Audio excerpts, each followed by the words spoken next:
فَإِنِ اتَّحَدَا دَلِيلَاهُمَا، معارضہ میں دونوں طرف دلیل ہوتی ہے، جانب مستدل میں بھی اور جانب معارض میں بھی۔ اب اگر دونوں دلیلوں میں اتحاد ہو، یعنی مادہ اور صورت دونوں میں اتحاد ہے، تو اسے معارضہ بالقلب کہتے ہیں۔ مثلا دونوں ہی دلیلیں شکل اول کی ضرب اول پر، اور ساتھ ہی ساتھ دونوں دلیلوں کا مادہ بھی ایک ہی ہے، تو صورت اور مادہ دونوں میں اتحاد ہو تو اسے معارضہ بالقلب کہتے ہیں۔ اور اگر صرف صورت میں اتحاد ہو، مادہ میں اتحاد نہ ہو، تو اسے معارضہ بالمثل کہتے ہیں۔ اسے معارضہ بالمثل کہتے ہیں۔ اور اگر دونوں میں سے کسی بھی اتحاد نہ ہو تو اسے معارضہ بالغیر کہتے ہیں۔ دیکھیے فَإِنِ اتَّحَدَا دَلِيلَاهُمَا، تو اگر دونوں کی دلیلیں متحد ہوں، بِأَنِ اتَّحَدَا فِي الْمَادَّةِ وَالصُّورَةِ جَمِيعًا، اس طور سے کہ مادہ اور صورت دونوں میں اتحاد ہو، کما فی المغالطات العامۃ الورود، جیسا کہ ان مغالطات میں ہوتا ہے جو مغالطات عامۃ الورود ہوتے ہیں، یعنی عام طریقے سے وارد ہوتے ہیں، ہے نا؟ جیسے کہا الانسان یاکل الدجاج وکل دجاجۃ تاکل کیا تاکل القذرہ، یعنی انسان مرغی کھاتا ہے اور ہر مرغی غلاظت کھاتی، تو حد اوسط جب ساقط ہوا تو کیا نتیجہ نکلا؟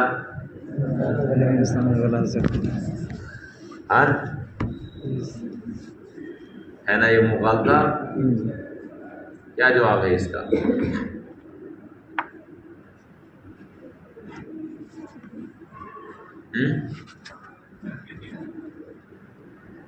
اور اسی طرح کا مطلب اس طرح کے مغالطے اور بھی لوگ پیش کرتے ہیں،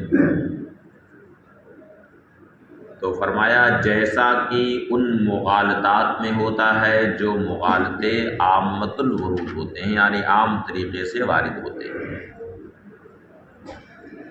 اور صورتہما فقط، یا صرف دونوں کی صورت متحد ہو، بیان اتحادہ فی الصورت فقط، اس طور سے کہ دونوں میں اتحاد صرف صورت میں، بِأَن يَكُونَا عَلَى الضَّرْبِ الْأَوَّلِ مِنَ الشَّكْلِ الْأَوَّلِ،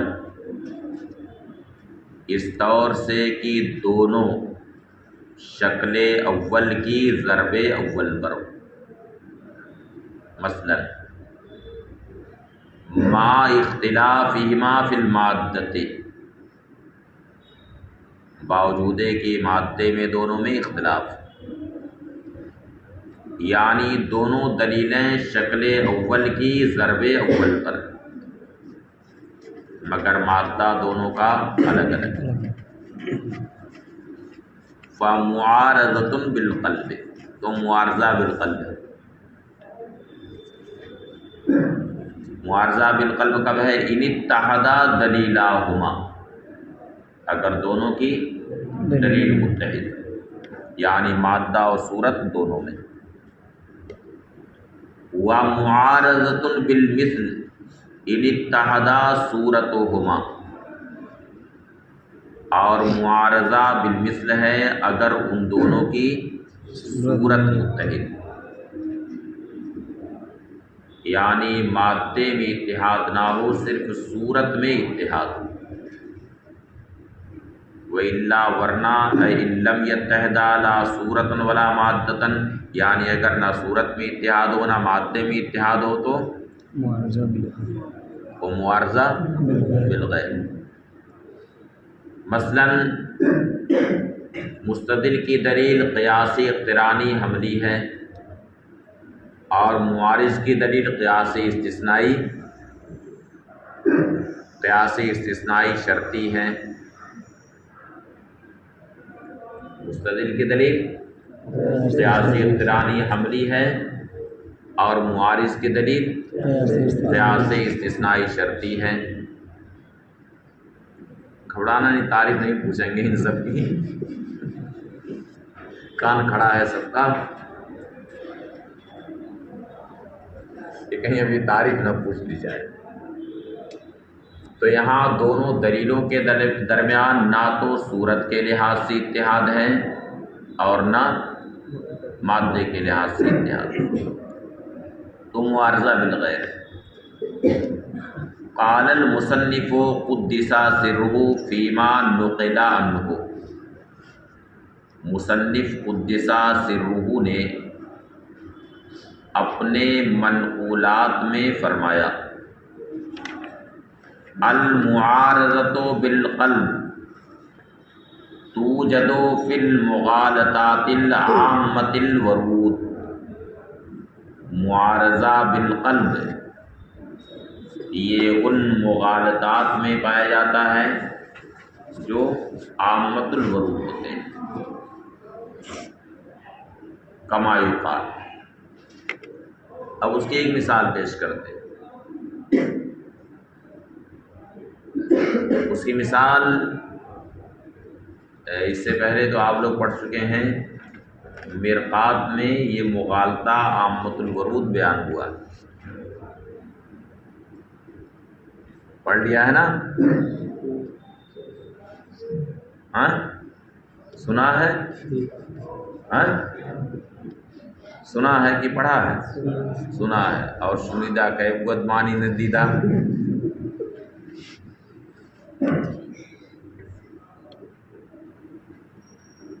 اب جیسے ایک شخص نے اپنے ہاتھ میں یہ لیا اور اس کا دعویٰ یہ ہے کہ یہ سونا ہے، ہاتھ میں قلم لے کر کے کیا کہہ رہا ہے؟ یہ سونا ہے۔ اب سامنے والا کہہ رہا ہے کہ کیسے حضرت آپ کہہ رہے ہیں کہ یہ سونا ہے؟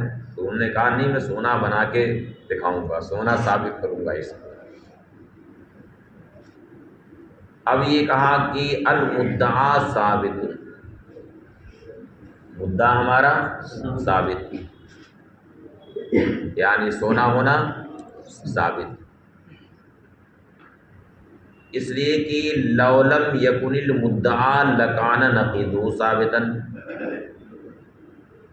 لو لم یثبت المدعا لکان نقیضہ ثابتا، اگر ہمارا مدعا ثابت نہیں ہے تو اس کی نقیض ثابت ہوگی۔ ظاہر ہے کہ آپ سونا نہیں مانتے ہیں تو آپ کو یہی کہنا پڑے گا کہ یہ سونا نہیں ہے، اس سے تو کوئی مفر نہیں ہے۔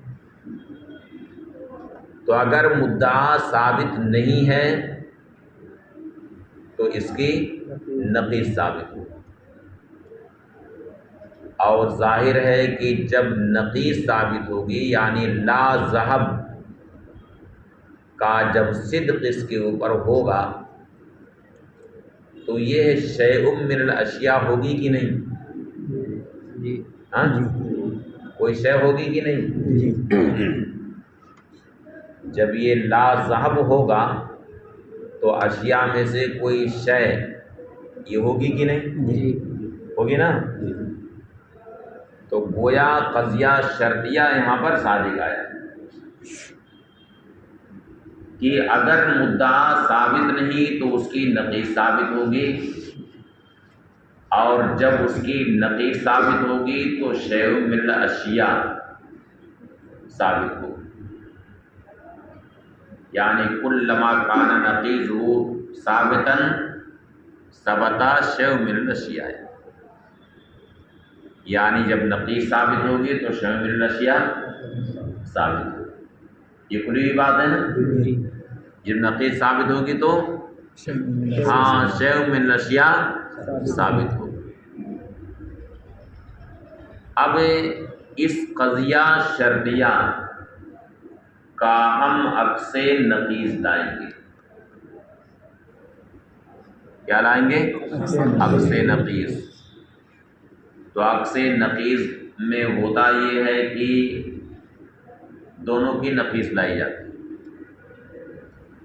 موضوع اور محمول یا مقدم اور تالی دونوں کی نقیض لائی جاتی ہے، اور نقیض لا کر کے پھر پلٹ دیا جاتا ہے.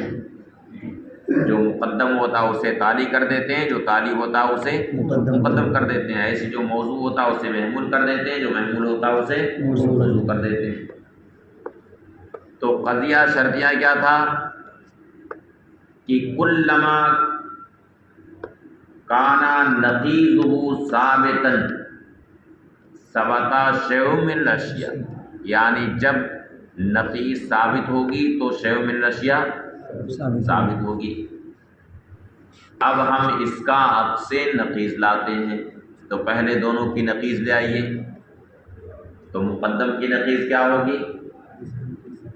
مقدم کیا تھا کہ جب اس کی نقیض ثابت ہوگی، تو اب اس کی نقیض کیا ہوگی؟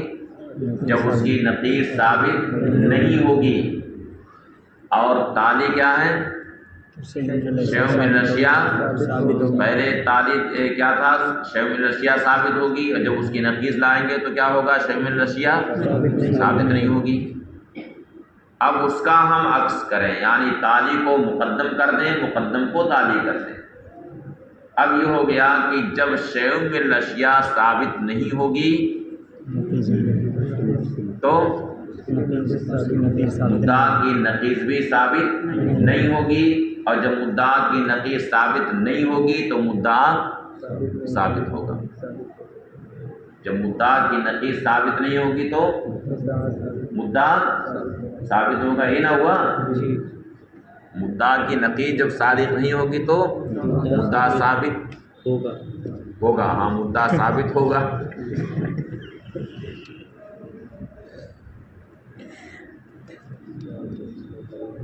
تو ثابت ہو گیا کہ نہیں کہ یہ سونا ہے؟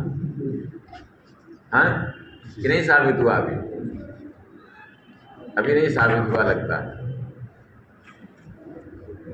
چلو پھر سے قوت دراکہ پر زور لگاؤ، پھر سے زور لگاؤ. کیا دعویٰ ہے؟ ہاں یہ سونا ہے. اب کہہ رہا ہے وہ کہ مدعا ہمارا ثابت، اور دلیل کیا دے رہا ہے کہ اگر مدعا ثابت نہیں ہوگا تو اس کی نقیض ثابت ہوگی. کیونکہ اگر نقیض بھی ثابت نہ ہو تو ارتفاع نقیض لازم آئے گا، ہے نا. تو کیا ہوا کہ اگر مدعا ثابت نہیں ہوگا تو نقیض اس کی ثابت ہوگی، یعنی لا ذهب ثابت ہوگا. ذهب ثابت نہیں ہوگا تو لا ذهب ثابت ہوگا. اور جب مدعا کی نقیض ثابت ہوگی، یعنی لا ذهب جب اس پر صادق ہوگا، تو یہ اشیاء میں سے کوئی شے ہوگا کہ نہیں؟ ہے ہوگا کہ نہیں؟ شے اشیاء میں سے کوئی شے ہوگا. تو قضیہ شرطیہ ایک صادق آیا کہ اگر یعنی مدعا کی نقیض جب ثابت ہوگی تو شیء من الاشیاء بھی کیا ہوگی؟ ثابت ہوگی. قوت دراکہ قبول کر رہی ہے کہ نہیں کہ جب مدعا کی نقیض ثابت ہوگی تو شیء من الاشیاء ثابت ہوگی. اب اس کا ہم عکس نقیض لاتے ہیں. کیا لاتے ہیں؟ عکس نقیض. عکس نقیض کا مطلب کیا ہوتا ہے؟ کہ دونوں جزوں کی پہلے نقیض لائی جائے.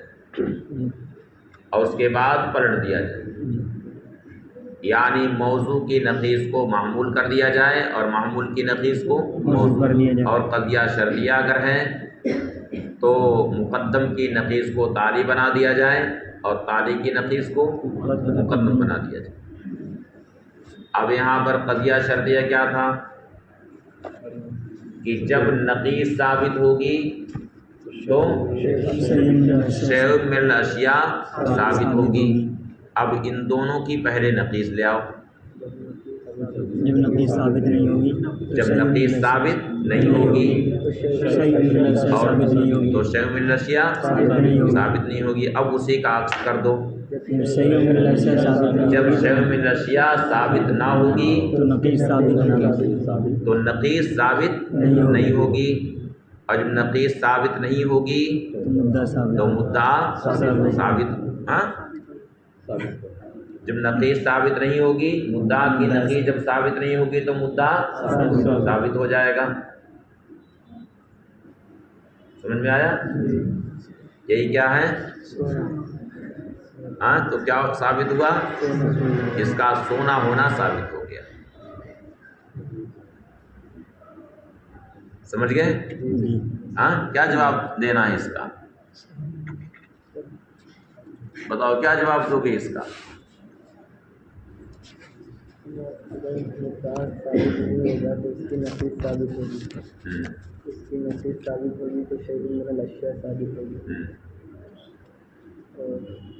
اب اس کا عکس نقیض لائیں گے، تو عکس نقیض میں چونکہ یہ ضروری ہے کہ صدق اصلی باقی رہنا چاہیے، یعنی عکس سے پہلے بھی قضیہ صادق رہے اور عکس کے بعد بھی قضیہ صادق رہنا چاہیے، دونوں صادق رہنا چاہیے۔ اب جب عکس نقیض لائیں گے تو کیا ہوگا کہ جب اس کی نقیض ثابت نہیں ہوگی، یعنی جب شیء من الاشیاء ثابت نہیں ہوگی تو اس کی نقیض ثابت نہیں ہوگی، اب نقیض ثابت نہیں ہوگی تو مدعا ثابت ہو جائے گا۔ تو اس کا سونا ہونا کیا ہو گیا؟ ثابت ہو گیا۔ چل ویسے ہی جس کو چاہنا سونا ثابت کر دینا، ہاں ہے نا، اور جب شادیاں ہو جائیں گی تو اپنی بیوی کو ایسے ہی تسلی دیتے رہنا، یہ کہنا کہ دیکھو میں اتنا زیادہ سونا تمہارے لیے لے کر کے آیا ہوں، ہاں، اور اس کے بعد وہ نہیں مانیں گی تو یہی دلیل پیش کرنا اس کے آگے، ہے نا۔ جب نہیں سمجھ میں آئے گا تب وہ پھر ڈنڈا لے کر کے دوڑتی۔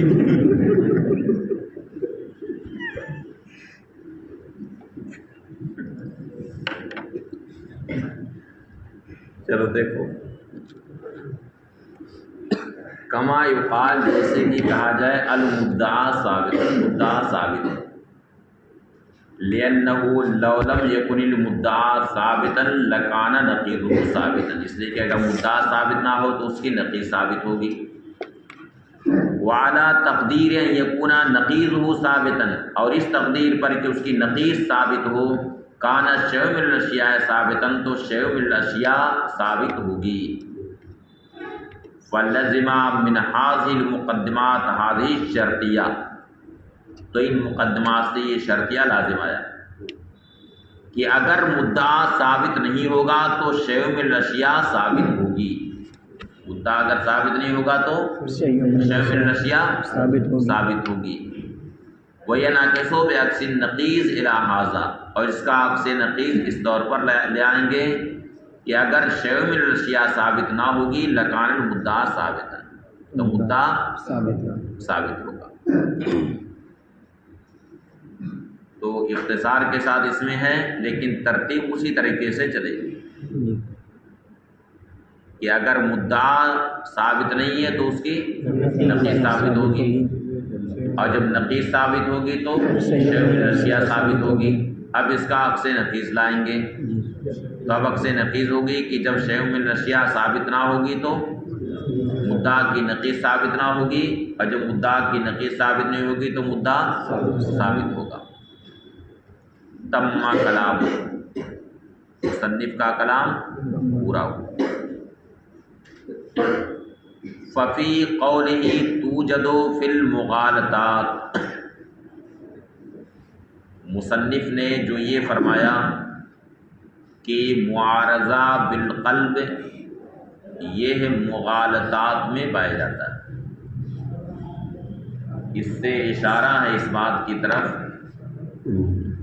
کہ خالص جو دلائل عقلیہ ہیں ان میں معارضہ بالقلب نہیں پایا جاتا، بلکہ عام طور سے یہ کہاں پایا جاتا ہے؟ مغالطہ۔ کسی کو مغالطے میں ڈالنا جب مقصد ہوتا ہے تو معارضہ بالقلب کا استعمال کیا جاتا ہے۔ تو اس سے اشارہ ہے اس بات کی طرف کہ خالص جو دلائل عقلیہ ہیں، یعنی جو صرف دلائل عقلیہ ہیں، ان میں معارضہ بالقلب نہیں پایا جاتا۔ وَقَدْ يَقَعُ فِي الْقِيَاسَاتِ الْفِقْهِيَّةِ أَيْضًا، البتہ کبھی کبھار قیاسات فقہیہ میں بھی معارضہ بالقلب پایا جاتا ہے۔ اس کی مثال یہ ہے کہ حنفی اور شافعی کے درمیان مناظرہ کا موضوع یہ ہے، مناظرہ اس بات پر ہو رہا ہے کہ پورے سر کا مسح فرض نہیں ہے، یعنی فرض کی مقدار ربع راس ہے۔ فرض کی مقدار کیا ہے؟ ربع راس ہے۔ موضوع مناظرہ ہے، حنفی کہہ رہا ہے کہ فرض کی مقدار ربع راس ہے، اور شافعی المذہب یہ کہہ رہا ہے کہ فرض کی مقدار ہے ما یطلق علیہ اسم المسح، یعنی اس میں مسح کا اطلاق کم سے کم جتنے پر ہو سکتا ہے بس اتنے ہی مقدار فرض ہے۔ یہ کس نے دعویٰ کیا؟ شافعی۔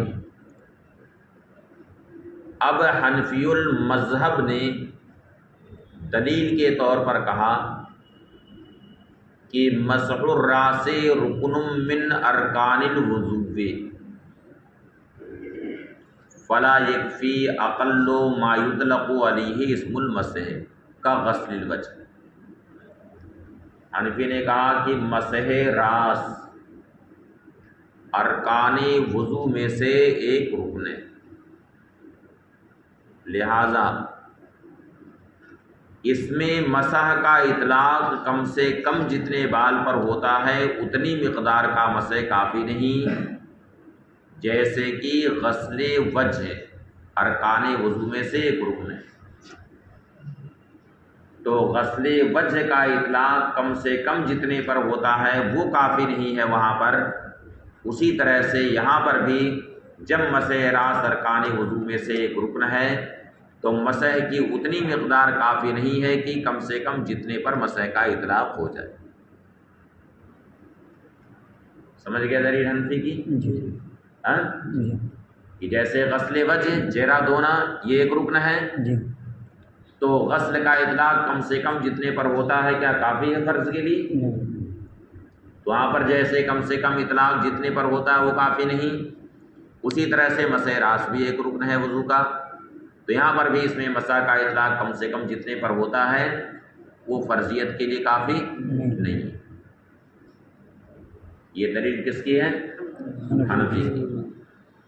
کما اذا قال الحنفی، مثلا جب حنفی کہے کہ مسح راس ارکان وضو میں سے ایک رکن ہے، فلا یکفی اقل ما یطلق علیہ اسم المسح، تو اس میں مسح کا اطلاق کم سے کم جتنے پر ہوتا ہے وہ کافی نہیں، جیسے کہ غسل وجہ۔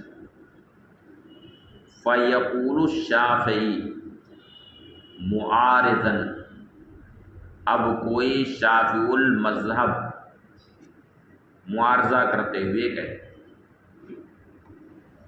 وہ یہ کہے کہ مسح راس ارکان وضو میں سے ایک رکن ہے، بالکل وہی دلیل ہے سیم ایک دم، مسح راس ارکان وضو میں سے ایک رکن، جیسے کہ غسل وجہ ارکان وضو میں سے ایک رکن۔